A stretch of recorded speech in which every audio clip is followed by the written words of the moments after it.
Kemi pak tek showbizit, domethënë Dua Lipa është këngëtare shqiptare me famë botërore që ka një ndikim të jashtëzakonisht madh në botë, veçanërisht në showbiz. A mund të jetë një kandidate për ndonjë kryeministre të Shqipërisë apo të Kosovës, apo të kemi hyrjen e saj në politikë sa ka? Është vërtet që Dua Lipa është një këngëtare e famshme, ka pasur disa këngëtare me origjinë nga Kosova, të cilat janë bërë të famshme në perëndim në botën e showbizit, siç e përmendët dhe juve, dhe një nga këto është Dua Lipa, po ka qenë dhe kjo që ishte në anglik, Rita Ora, është kjo Bebe Rexha, po janë këngëtare të nivelit të lartë, po më vjen mirë që Rita Ora, kjo Dua Lipa, nuk është përmendur në ato skandalet e P. Didit dhe e ka krijuar famën e saj ndoshta në mënyrë natyrale dhe të kontrolluar nga babai i saj, nga familja e saj, dhe familjet shqiptare dihet që janë familje radikale dhe kujdesen për edukimin e fëmijëve të tyre, dhe brenda atyre nuancave të lejushme të botës së showbizit, ata duket se i kanë mbajtur në kontroll, domethënë flas për Dua Lipën. Dhe më ka ardhur sinqerisht shumë mirë që deri më sot paktën nuk e kam parë ndonjë shqiptare të përfshirë në ato skandalet e mëdha. A do të kemi hyrjen e saj në politikë sa kohë se flitet edhe vazhdim? Nuk e di, mund të them se s'di ndonjë gjë dhe çdo gjë ndoshta është e mundur, po ti e the pari që në një bisedë që kishim ne që nuk mund të bësh dhe futbollist, dhe ciklist, dhe kupton.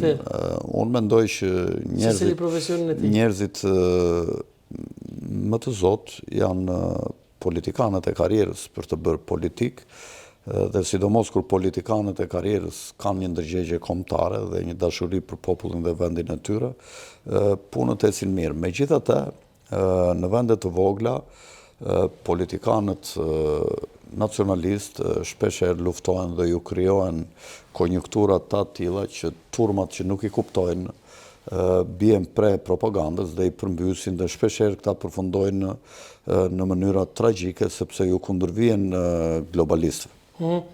E përmendë Pavdedin më herët, domethënë çka u bë me atë punën e tij, çka me atë skandalin që i dol?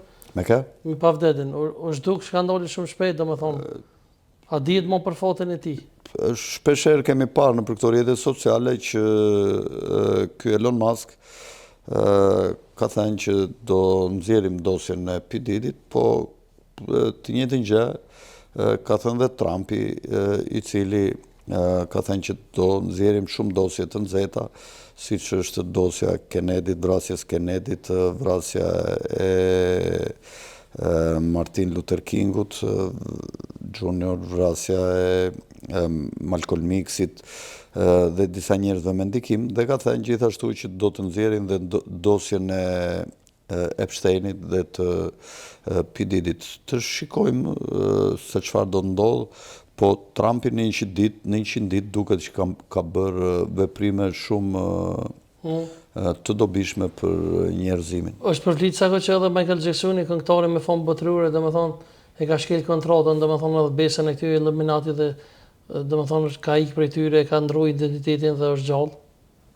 Po çdo gjë mund të bëj vaki, kjo është është botë e çuditërave. Bile flitet që një person që del pasir media është. Çudirat janë si nga krijuesi, ashtu dhe nga veprimet sekrete të forcave ndryshme njerëzore.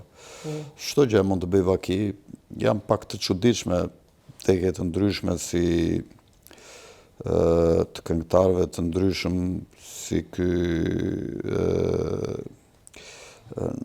në Amerikë, këngëtari i parë i rock and rollit me baseta këtu, si kishte ky Elvis Presley. Elvis Presley është kjo këngëtarja britanike që vdiq para 10 vjetësh, që manda të flokët e ngritura lart, që s'po më kujtohet emri. Amy Winehouse? Po, Amy Winehouse, dhe shumica prej këtyre kanë vdekur në një moshë 27 vjeçare, dhe është e çuditshme që vdesin në një moshë të tillë.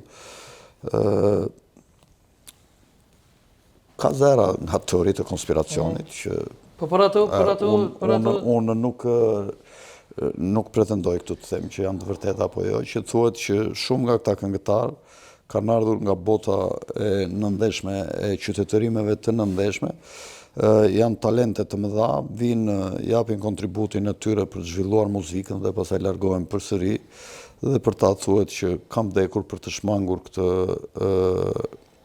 ekzistencën e botëve të tjera. Domethënë kështu thon konspiracionistë. Unë nuk marr përsipër të them se si është vërtet. Por disa, domethënë, tonele që u gjetën tek ata, domethënë, izraelitët para disa vite që u gjetën tek pritërinët e Izraelit, ke por? Nuk di, s'kam djeni për çfarë bëhet fjalë. Nuk e di. Po, poshtë tempullit Solomonit, flitet që ka tunele dhe mendohet sipas teorisë së Agartës, kontinentin në qendër të tokës. Unë kam botuar një libër Agarta, çfarë është Agarta, dhe flitet që ka disa tunele natyrale, të cilat i ka krijuar krijuesi për të si kanale të komunikimit të ujit nga poshtë lart në momente të caktuara kur ndodh përmbytja dhe hapen edhe portat e firmamentit, dhe këto ndodhin kur Zoti kërkon të bëjë një rivendosje të madhe, sa herë që njerëzit vendorën mbi kodin gjenetik të specieve. Kjo botë shpeshherë ka pasur rivendosje të ndryshme, ne mund të shikojmë si gjurmë të këtij qytetërimi dhe teknologjia ka qenë në oscilacione, një herë shritur, një herë ka rënë, një herë shritur. Sot ne mund të shikojmë dëndur në këto rrjetet sociale ekzistencën e tartarisë dhe teknologjisë që ka përdorur tartaria, të ndërtesave të shumta që kanë ngelur si ndërtime me një arkitekturë të çuditshme që këta e quajnë stili gotik, por që në fakt është stili i ekzistencës së qytetërimeve të tjera, siç është tartaria. Madje flitet që rivendosja e fundit e madhe është vendosur para rreth 300 vjetësh, jo më përpara.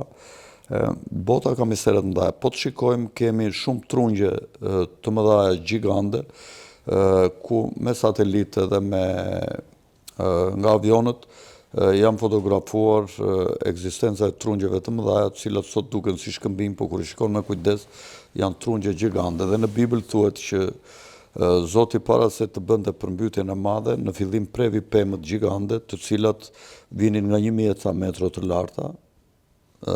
Kjo nuk është për të qeshur, por është e vërtet.